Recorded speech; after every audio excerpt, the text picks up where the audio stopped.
disais tout à l'heure en introduction, il y a à peu près, je crois, 30 à 40% de ce qui est produit chaque année pour nous alimenter qui ne sera jamais consommé, ce qui est quand même particulièrement choquant. Ça fait beaucoup réfléchir.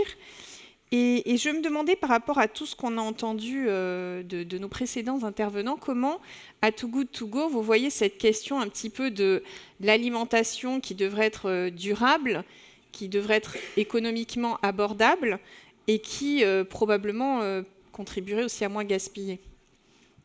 Oui, alors vous avez raison, hein, nous on a l'habitude de dire 40% de la nourriture qui est produite qui atterrira jamais ni dans les assiettes ni sera jamais utilisée, donc ça a été complètement cultivé, enfin en tout cas produite en vain. Si c'était un pays, le gaspillage alimentaire, ce serait le troisième plus gros pollueur après les États-Unis et la Chine, juste pour vous dire quand même l'ordre de grandeur de ce que représente le gaspillage alimentaire. Et le gaspillage alimentaire, finalement, c'est quoi? C'est quand même un symptôme énorme de dysfonctionnement de notre système d'alimentation. Donc moi, c'est là où je fais le lien avec tout ce qu'on vient de voir, hein. Je trouve que c'était assez passionnant, cette table ronde. Ça me fait un peu penser au jeu du mistigris dont parle Julien de Normandie, notre ancien ministre de l'Agriculture, J'ai vu les cartes, hein, qui passaient de main en main au cours de la discussion. C'est pas forcément un sujet hyper simple. Mais ce qui est sûr, c'est que chez Too Good To Go, je pense qu'on a cette chance d'être un peu un acteur un peu extérieur à tout ça. C'est-à-dire qu'on n'est pas un distributeur, on n'est pas un producteur, on n'est pas un industriel. On est tous consommateurs, plus ou moins. Mais du coup, on a cette observation de ce qui se passe tout au long de la chaîne au niveau du gaspillage alimentaire. Et en tout cas, je peux vous dire qu'il est partout. Que le problème du gaspillage alimentaire, qui est un symptôme de dysfonctionnement de nos systèmes alimentaires, on le résoudra pas juste avec les producteurs, pas juste avec les distributeurs, pas juste avec les consommateurs, pas juste avec le législateur, mais avec tout le monde. Ça, en tout cas, c'est une certitude, et donc c'est ce qu'on croit profondément. Merci beaucoup. Et comment, à votre avis, cette question du gaspillage alimentaire, justement, qui doit animer tout le monde, elle peut être prise en compte vraiment de manière rapide, dans l'action, etc. Qu'est-ce qu'on pourrait déjà changer rapidement? Alors, on a plein de choses à changer. Et ce qui est sûr, c'est qu'il reste encore beaucoup de choses à changer. Parce qu'il y a aussi beaucoup de personnes qui sont persuadées que Too Good To Go a résolu le problème du gaspillage alimentaire. C'est super. Tout finit dans des paniers surprises. C'est pas le cas, hein. On sauve à l'échelle du groupe de Too Good To Go à peu près 4 paniers par seconde, quand on a à peu près l'équivalent de 80 000 repas par seconde qui finissent encore à la poubelle. Donc autant vous dire que le mouvement, il est lent, il est long.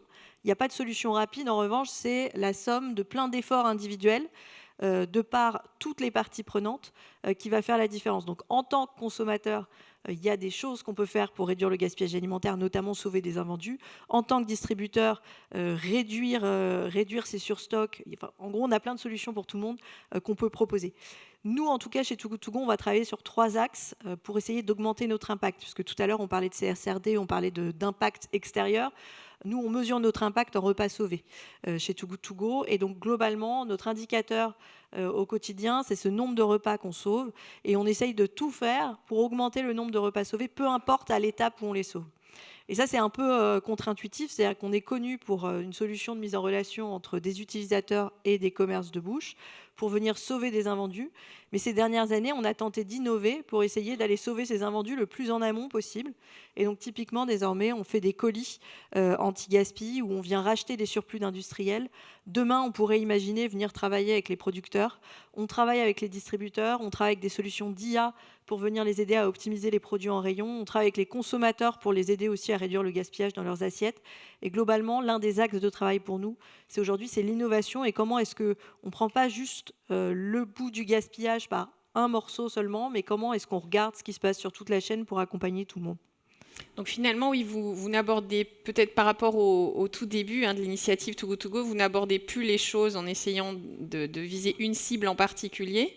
C'est ce que je comprends. Vous essayez plutôt d'utiliser l'intelligence artificielle ou des datas pour avoir l'impact là où vraiment vous voyez qu'il y a du gaspillage, c'est ça? On utilise, en tout cas, on essaie d'accompagner tout le monde à part égale. Effectivement, l'intelligence artificielle, c'est l'un des axes d'innovation qu'on a lancé, puisqu'on a désormais une solution qui aide la grande distribution à digitaliser son rayon, parce qu'il faut savoir qu'il y a quand même une aberration, qui est que le code barre ne porte pas, par exemple, l'information de la date de consommation d'un produit. Donc, en gros, on a encore en France, dans les magasins, des chefs de secteur, pardon, des chefs de rayon, qui viennent contrôler visuellement chaque produit tous les jours pour regarder s'il n'y a pas un produit qui va bientôt expirer. C'est quand même assez dingue, hein, on parlait de traçabilité. Aujourd'hui, on a encore besoin d'aller regarder cette date visuellement. Donc nous, on vient les aider à digitaliser leurs rayons. et à économiser à peu près 1 heure de travail par jour et par chef de rayon pour venir réduire le gaspillage alimentaire. Mais aussi, on peut imaginer demain des solutions d'optimisation des stocks, d'optimisation des achats, de manière à venir aussi améliorer toute la chaîne de la commande jusqu'à l'achat du consommateur, puisque finalement, c'est quand même un problème systémique, le gaspillage alimentaire. C'est pas que le consommateur, c'est pas que le distributeur, c'est pas que le producteur, c'est pas que l'industriel. Et alors, si je tire la pelote, est-ce que, du coup, dans un système où on gaspillerait moins, est-ce qu'on serait plus à même, justement, de mieux rémunérer les producteurs, ou en tout cas d'aider à la transition écologique de notre alimentation? Est-ce qu'on peut imaginer quelque chose comme ça? Alors je pense que oui, nous, notre rêve chez Too Good To Go, c'est d'être dans un monde sans gaspillage alimentaire. Donc je pense que le jour où on a résolu ce problème, à mon avis, on aura réussi à tirer le fil et à faire que toutes les parties prenantes, en tout cas, y gagnent. Et je pense que c'est ce qui nous perd un peu aujourd'hui. C'est que, encore une fois, cette partie-là de mistigris à laquelle on assiste encore, on est quand même encore un peu à se refiler le bébé, hein. Vous parliez de patates chaudes, moi, voilà, j'appelle ça le mistigris. C'est pas encore clair de qui va donner l'élan pour en tout cas résoudre cette problématique. Mais l'un des axes de travail qu'on a chez nous aussi, en plus de l'innovation, c'est justement, nous, on est persuadés que la réglementation, elle est clé. Donc là, je ne suis pas tout à fait d'accord avec ce que disait Monsieur Chaban tout à l'heure. Moi, je pense que l'impulsion, elle doit aussi venir de la réglementation, pas que de la réglementation, mais si on pense à l'anti-gaspi en particulier, on a une loi qui a quand même changé les choses, qui est la loi Garot en 2016. Je pense que sans cette loi, je ne serais pas là en train de vous parler. Bertrand aurait peut-être pas obtenu le label anti-gaspi non plus et axé sur sa stratégie RSE aussi sur l'anti-gaspi. Je pense qu'on a besoin aussi parfois de cette impulsion des pouvoirs publics pour venir aider une filière à se développer. Et donc, nous, on est absolument persuadés qu'on a besoin aussi de cet axe de réglementation pour faire avancer les choses. Oui, ça ne peut pas être que, disons, des initiatives volontaires ou proactives des uns et des autres. Il faut qu'il y ait, à un moment donné, selon vous, une sorte de structuration un peu collective par la réglementation. Pour moi, c'est une complémentarité. On a dans le passé des expériences qui nous montrent que c'est d'abord une impulsion du consommateur ou d'abord une impulsion des distributeurs. Je pense qu'on voit bien que c'est la chaîne qui est cassée, qu'il y a un truc qui ne marche pas. Donc je pense qu'il faut aussi que chaque partie donne l'impulsion et arrête de se rejeter un peu la balle sur ce sujet-là. Ouais. Et j'ai l'impression qu'on a quand même de plus en plus d'informations, en tout cas pour mieux consommer, on va dire, hein, faire attention aux dates, ne pas jeter si le produit est encore bon, etc. Mais on l'évoquait tout à l'heure, on consomme de plus en plus hors domicile. Et ça me fait un peu l'impression d'une boîte noire, l'alimentation hors domicile. On ne sait pas très bien d'où ça vient, on n'a pas tellement idée de est-ce qu'on peut conserver les produits ou pas, etc. Comment vous abordez ce sujet-là de l'alimentation hors domicile ? Alors encore une fois, je pense que la consommation hors domicile, ça représente qu'une petite partie du gaspillage alimentaire. On se parle de 13% dans les dernières données Eurostat. Les consommateurs représentent 40%, hein, juste pour mettre en perspective quand même ce que représente la consommation hors domicile. C'est un secteur qui est assez difficile à accompagner sur l'anti-gaspi. Pour le coup, là aussi, on essaye de réfléchir à comment est-ce qu'on peut les accompagner avec de l'innovation. On a testé une innovation cette année qui s'appelle un système de flash sales qui va permettre à nos utilisateurs de recevoir une notification lorsqu'ils sont dans la zone d'un restaurant qui a un invendu à sauver et qui a un invendu chaud. Parce que la problématique qu'on a souvent avec la restauration hors domicile, c'est qu'en dehors d'accompagner des chaînes de Pokéball ou de sushi, où là, effectivement, on peut facilement, puisque c'est des produits conservés au froid, venir chercher un produit le soir en sortant du boulot. Les invendus de la restauration, sinon, sont des produits qui sont chauds et qui nécessitent d'être consommés immédiatement. Donc là-dessus, nous, on tente aussi d'utiliser la technologie pour les accompagner. On n'a pas encore tout craqué, mais ce qui est sûr, c'est que pour moi, c'est le prochain acteur qu'on va continuer à aider. Parce qu'encore une fois, nous, on est quand même un peu agnostique de qui on aide. Finalement, qu'on aide les producteurs, les industriels, les distributeurs, les restaurateurs ou le consommateur, nous, ce qui compte à la fin, c'est qu'on réduise le gaspillage alimentaire. Merci beaucoup. Alors, avant peut-être de prendre une question dans la salle, je voulais vous demander si vous avez des conseils là, pour nous tous qui sommes ici, pour éviter le gaspillage alimentaire chez nous au quotidien ou dans nos pratiques d'alimentation. Alors tout à fait, il y en a plein, hein. Je pense que tout le monde peut faire un petit pas pour réduire son gaspillage alimentaire. Juste à l'échelle d'un Français, pour mettre ça en perspective, c'est 25 kilos par Français et par an qu'on jette de nourriture qui est encore comestible. C'est-à-dire que je ne parle pas de déchets alimentaires en intégrant les carcasses et les coquilles d'œufs. Quoique ça, les coquilles d'œufs, vous pouvez les composter. Mais je parle bien de ce qui est encore comestible.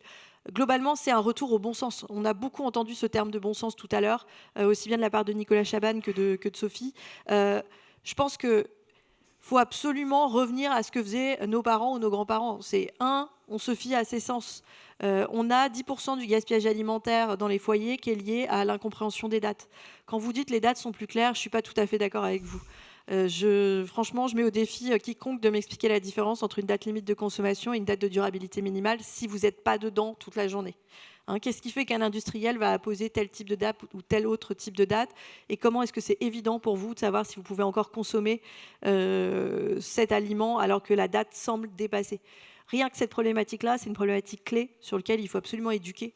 Et nous, ça, pour le coup, on le fait depuis un moment aussi, en travaillant avec les industriels pour apposer une mention sur les produits et pour éduquer les consommateurs.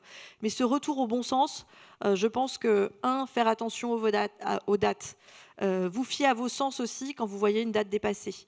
Vous observez, vous sentez, vous goûtez avant de jeter le produit. Ça, je pense que c'est essentiel. Simplement, faire ses courses de manière plus régulière, éviter de surstocker, utiliser des Tupperware en verre sur lesquels vous notez la date pour visualiser aussi vos restes. Vous avez plein de recettes anti-gaspi. Franchement, encore une fois, quand je discute de ça avec mes grands-parents, ils sont morts de rire, quoi. Qu'on soit obligé d'aller éduquer les gens à dire votre pain rassis, vous le réutilisez pour faire des croûtons ou de la chapelure ou du pain perdu. Enfin, franchement, ils me disent, mais on marche sur la tête, quoi. Enfin, c'est une évidence qu'il faut faire ça. Là, on rentre dans la période des soupes et des crumbles. Franchement, arrêtez de jeter des fruits. Il n'y a pas de question à se poser. Vous faites-vous des smoothies. Il y a plein de trucs qu'on peut faire. Donc, je pense que c'est vraiment une question de bon sens. Il y a une question d'envie aussi derrière. Et je pense que derrière tout ça, après, on peut parler pendant des heures de la problématique des dysfonctionnements de nos systèmes alimentaires et des problématiques de surconsommation, des problématiques de retour au bon sens. Mais pour moi, c'est vraiment du bon sens. Merci beaucoup, Mylène Rabot. Alors, je vais peut-être prendre une question dans la salle, si quelqu'un veut poser une question. Non, c'était très clair? Parfait. Alors, merci beaucoup. Merci à vous pour tout ça.